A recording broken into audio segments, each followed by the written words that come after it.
Yan, ito nakalagay. According pa naman kay Sara, according kay Sara mga kababayan, na Australia daw ang bansang isa sa kanilang pipilian na handang tumanggap kay Digong. Ito ang sabi, Australia. Binalita na sa news 24 oras kanina.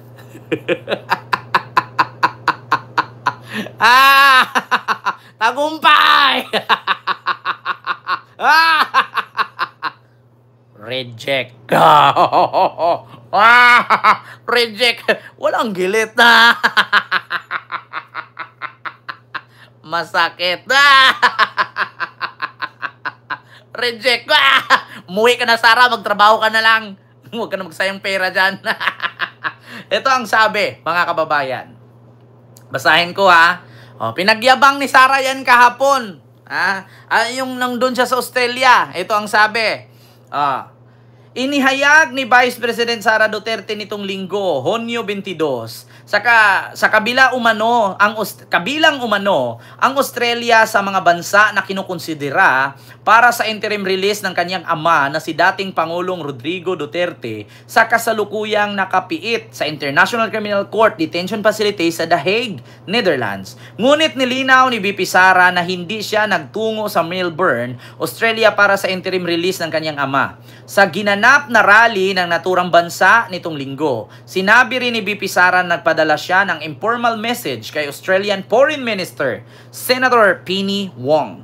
Unfortunately, she is unable to meet me on Monday, so I will not be visiting Australian government official for this visit, aniya.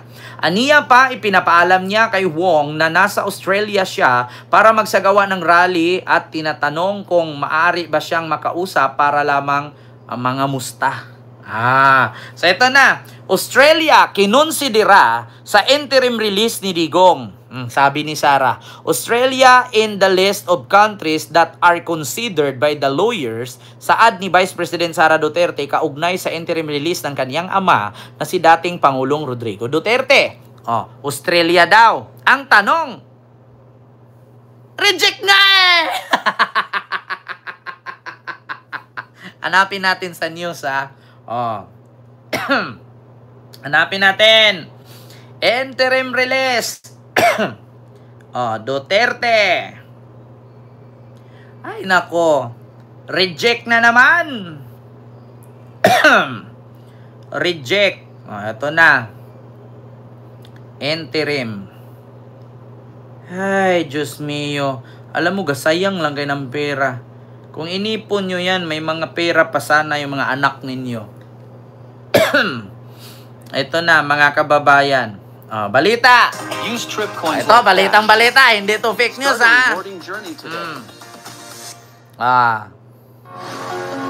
Mabuhay! Mamatay si Digong! Ito na. The prosecution team at the International Criminal Court urges the trial chamber to reject the request of former President Rodrigo Duterte for an interim release. The prosecution formally responded to the defense team's urgent request. It said the continued detention of the former Philippine leader is necessary to ensure his appearance at his trial and that he will not obstruct or endanger the investigation. Prosecution explained releasing Duterte could endanger the case because of the possible opportunity to intimidate or threaten witnesses through his associates or family members who remain in power. The prosecutor cited his daughter, Sara Duterte, who is vice president and a reserve colonel in the army with strong links to the police and military. The Bangsamoro's chief minister orders all his ministers... Rinig niya! Ulitin ko The prosecution team at the International Criminal Court urges the trial chamber to reject the request of former President.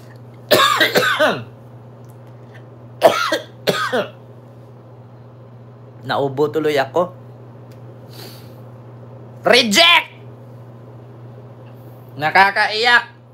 ICC prosecutor hiniling na interim release. Ito na. Pinapapabasura ng Office of the Prosecutor sa ICC Pre-Trial Chamber ang hiling ni dating Pangulong Duterte ng interim release. Nakatutok si Marisol Abdurrahman.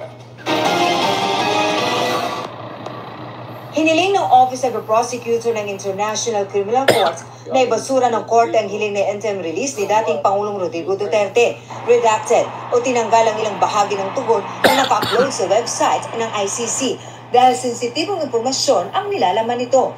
Sa 12 pahinang tugon, sinabi ng prosekusyon na naniniwala itong kailangan ang patuloy na detention ni Duterte para masigurong dadalo ito sa kanyang paglilitis, masigurong hindi niya haharangin o ilagay sa peligro ang investigasyon at ang court proceedings, at para mapigilan siyang ipagpatuloy ang paggawa ng krimen na nasa jurisdiction ng korte.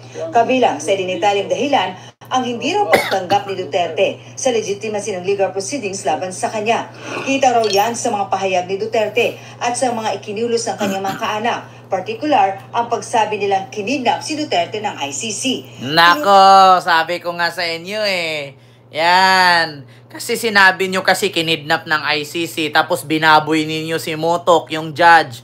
Tapos sinabi nyo pa yung si Karim Khan, na prosecutor ng ICC, sabi nyo rapist. Ayan. Minsan kasi, imbis na ang ICC maawa kay Digong, mas lalong nagagalit. Kasi dahil yan sa mga bobong DDS. Biruin nyo ba naman? Yung account ni Julia Motok, binaboy ng mga DDS. Kung ako, prosecutor ako doon, matatawa ako, mas lalong pag-iinitan ko. Yan ang rason. Tapos sinabi pa nila, kinidnap daw ng ICC si Digong. Pakinggan ninyo. Ang paggawa ng krimen na nasa jurisdiction ng korte. Kabilang sa itinitaling dahilan ang hindi raw pagtanggap ni Duterte sa legitimacy ng legal proceedings laban sa kanya. Kita raw yan sa mga pahayag ni Duterte at sa mga ikiniulos ng kanyang mga kaanak. Particular, ang pagsabi nilang kinidnap si Duterte ng ICC. Tinukoy pa ang pagpukol ng cellphone ng common law wife ni Duterte na si Hanilet Abansenya sa isang miyembro ng arresting team noon sa Pilipinas. Ginamit pa ng ICC doon. Pinahalo ni Hanilet ng cellphone yung noon ng pulis. May evidence. Wala na. Si Duterte manatili sa basurahan. Yan na. Mga kababayan. Walang pag-asa.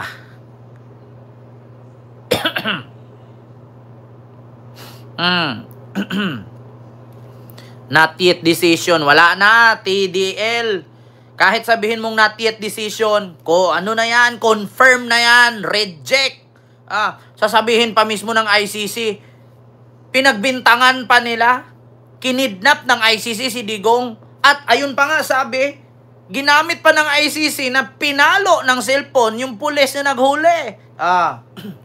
Ano ba naman kasi, ang babastos kasi ng mga DDS? Bobo na nga, bastos pa. Wala na. Goodbye. Dahilan para masugatan ito.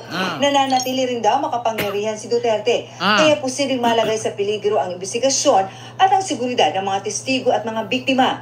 Kapag pinayagan ng interim release, mas magkakaroon daw siya ng akses sa kanyang mga koneksyon para isagawa ito. Binanggit dito ang kanyang mga anak. Particular si Vice President Sara Duterte na may impluwensya sa gobyerno at mga kaalyado ng kanyang ama. Binanggit din ang impeachment proceedings laban kay VP Sara at ang aligasyong nagbalak siyang ipapatay si Pangulong Marcos. Ayan pa. Wala na. Kasi biruin mo, si Digong makakalaya. Dahil sa kabubuhan ng mga DDS, ayun nangyari. Sasabihin mo, pag nakalaya si Digong, syempre, powerful pa rin si Sara. Syempre, vice president siya. Dati siyang army reservist. Tapos, meron pa siya mga kaalyado.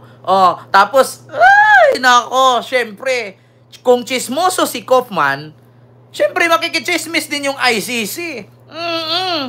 Kung chismoso si Kaufman, makikichismis din ang ICC. Alam ng ICC, nagmonitor ang ICC, tinitignan ng ICC, pinahamak ninyo si Duterte, mga DDS. Kaya sabi ko nga sa inyo, sa bagay, pag DDS nga naman, bobo. Di ba? Diyos mio, Marimar. Wala na. Sa bungero din ba si Bato? Di ba? Hey, DDS, your daddy ain't coming home. It's Diddy's big fail.